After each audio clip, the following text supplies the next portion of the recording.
Hello, and welcome to an episode. Ow! Todd Talks and Todd Talks. People listen. Ow! Kill every last one of them. Hopefully. Yes, today we are talking about the death battle that just happened between Guts from Berserk and Dimitri from Fire Emblem, and I am back in the win column, baby! Yeah! Fire Emblem, Fire Emblem, Fire Emblem, Fire Emblem. Superman. He'd be Goku. But yes, I am very happy that I am back in the win column, and I am now 4-3 this season, which I am happy about, especially since next matchup is going to be, it's going to be something, ladies and gentlemen. But first, let's talk about this matchup, because I was very curious about how they were going to handle the breakdowns for both sides, and here's what I mean by that. And I do apologize for my preview video, because there were a lot of things I wanted to talk about that I just didn't have the time to, like the tragedy of Dusker and the other routes, what happened with Dimitri, he died. Even Three Hopes a little bit more. I do apologize for that. It was going like 35 minutes. I'm like, I probably should end this soon. So, my bad on that. But I wanted to see how they would handle this because of the fact that Guts had already been in a death battle, and unlike many other characters, his story hasn't progressed. Like, if you go back to Guts versus Nightmare, which I did, and watched it, which I did, and it still mostly holds up. I'm pretty sure most people agree Nightmare would win, but that's another story entirely. Go Nightmare. He was my main. He was my main, and he should win because of it. Period. Anyway. What was I talking about? Oh yeah, I was curious about how they would handle it, because if you go back to that death battle, the original one with Guts, they talk about the Sea God. Like, that is actually one of the, one of the ending points of the current manga. It hadn't really developed past then, and if you look at what they did with this one, they talked about Elfheim and, freeing Casca's mind, more or less, but there's not really an ending right now, because especially now that the creator, rest in peace, has passed. So it was interesting how they were going to frame things, and sure enough, they let Chad go nuts and have some really funny moments, like the single most epic manga panel ever. Look at it. That was funny, and you could tell Chad totally wanted that, and even just the ending. F yeah. You gotta have fun. If you're not having fun making a show like Death Battle with your character right there, you're having problems. And then for Dimitri, obviously, there were all the paths that he could take between Three Houses and Three Hopes, and as predicted, they did not use heroes outside of that very unfortunate and super intentional picture. How dare you show him in his bathing suit form? I do not like the bathing suit banners in Fire Emblem, but that's an entirely different video. Or you could just listen to my podcast, the Nintendo Entertainment Podcast, where I rant about those all the time. So, I'm the host, so you probably should watch it. Anyway, but I was curious about how they were going to handle it, and I felt they handled it pretty well. The big thing that everyone was talking about, including the G1 blog, great job guys on picking Dimitri and getting it right, as you needed to, because seriously, if you had picked Dimitri and I had picked Dimitri and we had both lost, I would have been furious at you. I would have had fury. But no, they were right. But one thing they did get wrong was, wait for it, the speed feat. Yes, this was the thing that everyone was talking about. How do you truly measure speed in Fire Emblem? And they actually didn't talk about it that much. They referenced the meteor feat, how he could dodge and survive meteors, but all they said that was Mach 66, which is more than the G1 blog gave them. They gave it Mach 7, which felt like a low ball to me. I even noted that in my preview video, but I don't know, I was expecting more of an explanation to that, but maybe they couldn't without just wasting a bunch of time. Maybe they'll talk about it in the commentary. The commentary, I didn't think about that. Definitely gonna have to watch the commentary on this, if for no other reason for them to talk about Fire Emblem. But that was a huge thing, and I liked how they referenced the multiple paths, his various abilities. Many of you were correct in that Atrocity was one of his aces in the hole. I actually was expecting them to talk more about Nosferatu, but maybe that was just my singular way that he could win versus the overall way. And, oh yes, and I apologize for how I pronounced the spear name. Apparently I got that wrong. My bad. So it's been a while since I played Three Houses, okay, or Three Hopes. But in fact, actually with Three Hopes, I never finished it. I did the Azure Gleam route because Blue Lions for life, and I I I felt the game was actually kind of boring. It was such a slog to get through. It was, and by the time I was done, I had the opposite effect of Three Houses, where I was like, do I really need to finish these other routes? And so I didn't. And I don't think I've touched the game. I'm pretty sure I haven't touched the game since. So my bad. But it happens. So I was happy about how they handled Dimitri in the breakdown, and I will admit I was nervous. I was nervous about whether Guts could prevail because of the Sea God shout being like encompassing an island with a natural disaster, which the GF1 blog did calculate. But when they showed the Rhea and the Javelins of Light thing and they didn't calculate that, I'm like, oh, I'm pretty sure that's well above whatever that Sea God feat was. And I was right. So, and then the breakdown I felt was good in terms of why Dimitri could like close the gap, because like Guts had a better speed feat, like double. That was a weird one. It was like he had a slightly faster speed feat. He's over twice as fast. That makes him much faster. I'm sorry, like 2 is better than 1 for a reason. But they referenced how Dimitri's abilities would decrease the hit rate for Guts, so that helped close the speed gap in various ways and help him restrict movement. Not to mention, Dimitri has a wider array of abilities between his lance, his other weapons, and so on and so forth. And now the battle. Okay, this is going to be interesting for me to talk about. I liked the battle. I want to make that clear. But I also want to note that both Ben, Luis, and certain other people, and Chad, were hyping up this battle to high heaven. So I think my expectations were a lot higher. But also, I'm a Dimitri fan. Oh, one more thing, time out. I loved how they actually continued the house debate, and Jocelyn picked the Ashen Wolves. That was hilarious. A lot of people, including people I talked to on the preview video, or the Death Battle preview video, said, hey, maybe Jocelyn will be Blue Lion's house, or Dummy will be Blue Lion's house. And I'm like, yes, Jocelyn will have our backs. No, she's with the Goths. It does feel right. It does feel right. And I still love Jocelyn, so, I'll forgive her just this once. So, did she ever get that raise, by the way? These are the questions that keep us up at night. Anyway, going back to the battle. I liked the battle, but I did have some issues with it. Number 1, voice acting. I know that people are going to hate me for this, but I felt both Dimitri and Guts had a bit too high-pitched voices. Like, especially Guts. It just felt off. Especially when you go back to the original Death Battle with Guts and you hear, you're in my way, stand aside, And I would have like really harped, or my sword has gotten very dull. However, like it was menacing, it was deep, it was menacing, and I just didn't feel that presence here. And then Dimitri was the same way. It wasn't as bad as Guts, but I felt they could have got a little bit deeper. But maybe that's just my taste.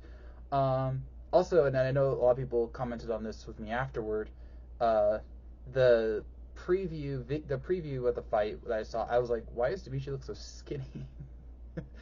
He looked a little skinny in there. I mean, he's a well-built dude, especially in his final form. So, but whatever. One thing I absolutely want to praise is how they framed the sword fights, or let's call it the weapon fight, because they could have easily done like a lot of like cutting away shot, Guts doing it and then showing the reaction shot, and they did do that a few times. But especially in the beginning of the fight, they had fluid motion. They had one camera, we call it like the one camera fight shot, like the hallway scene, or John Wick for, where it's just like you're following the action wherever it goes, and it makes you feel like more connected to it. I loved that feeling, and it made it feel more impactful when things just went hilariously brutal, like with Dimitri getting slashed in the back, or Guts doing that spin around, and so on and so forth. And they obviously mixed it with more standard camera shots, but they absolutely nailed the brutality of it. I did appreciate the two going berserk together. That was a nice like overlapping shot that had a lot of people loved. And yes, I totally got thrown by the by the end, which Ben said was, and I'm basically quoting here, the best death we've ever had at a death battle. And I was like, how are they gonna pull that out? Because they've had some great deaths. I mean, I'm not talking like just brutal deaths, but like deaths in general. Even ones where you don't see the people dying, like with Mitsuru Weiss, like that was a great death because of the implication. Like she killed him and like the weapon broke. Like Torian was big on that because he didn't want to see Weiss like eviscerated. But when you see the weapon break, which is Weiss's thing, you know what Weiss's, you know, what do you want to call it, moniker, I suppose. It's her symbol. It was her, and this is exactly how Guts would die. Like, let's just be blunt here. All right, Guts would die on his feet, trying to kill Femto, trying to kill a demon, blood gone, and like again reference to he'll keep going to all of his bones are broken, or last drop of his blood has been spilled, and even showing the blood coming out of the brand. That was fun. I was freaking out though, because I'm like, please don't kill Dimitri, especially after they did the critical hit attack. I love that. I love the critical hit attack. That was great stuff.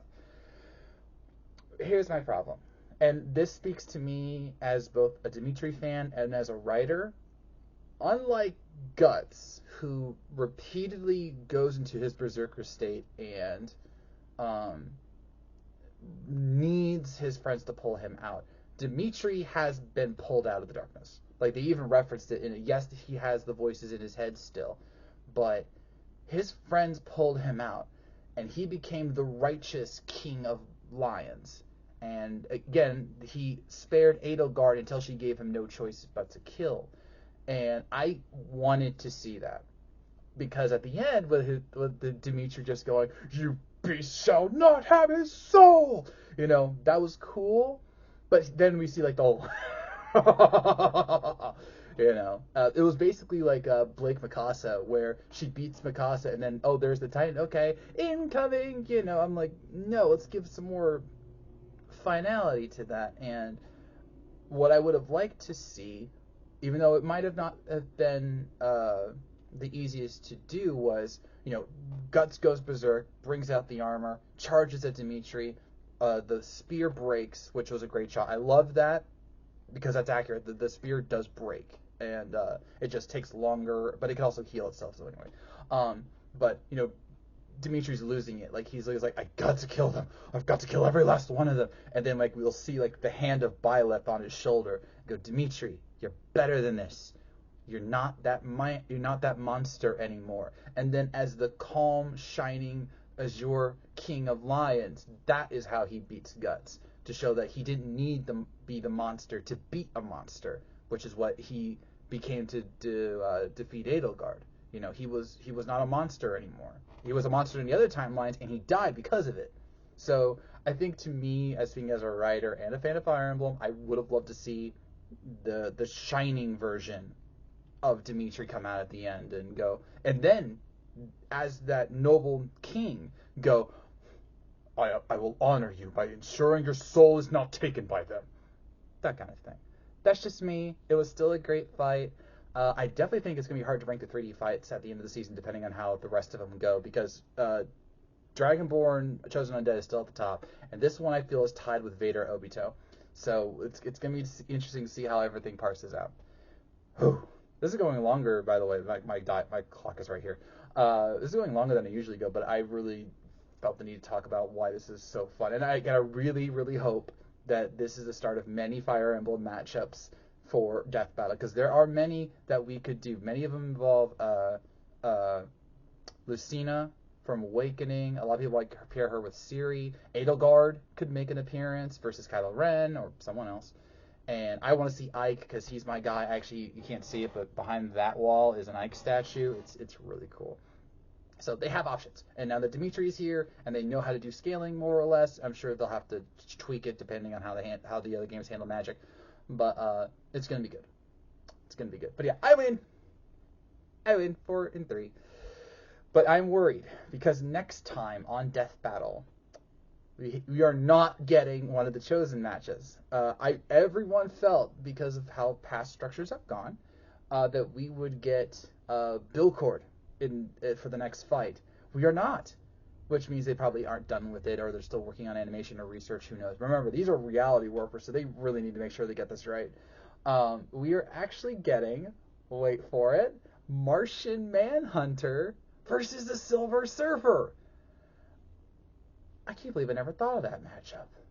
I really can't. I mean, let's be honest. If you remember my season 10 predictions videos, I conceded to some of you and said Martian Manhunter versus Piccolo, which means I get half a credit.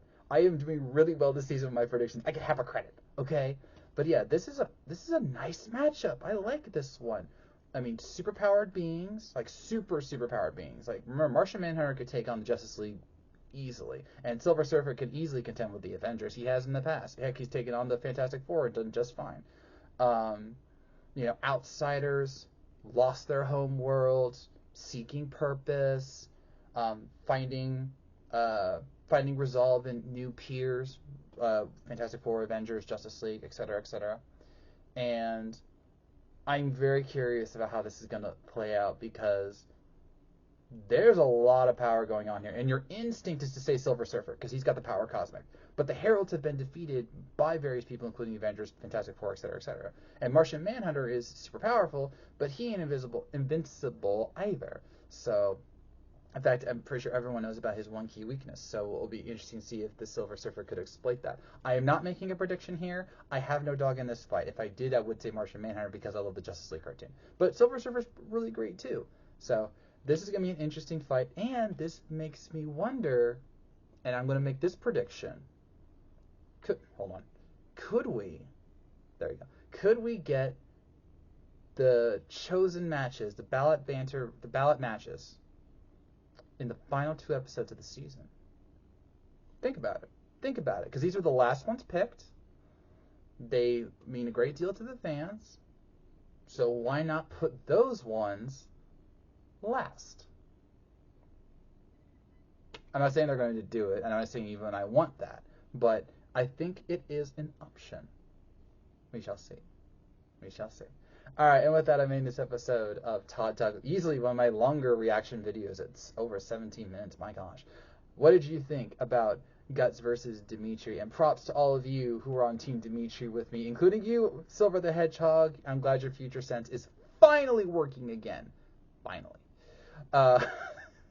He's been having some multiverse issues. But yes, let me know what you thought of the fight, the animation, the breakdown, future Fire Emblem matchups you want to see, and of course, who do you think will win between Martian Manhunter and Silver Surfer? So, thank you for watching. I know you were listening, and I'll see you around.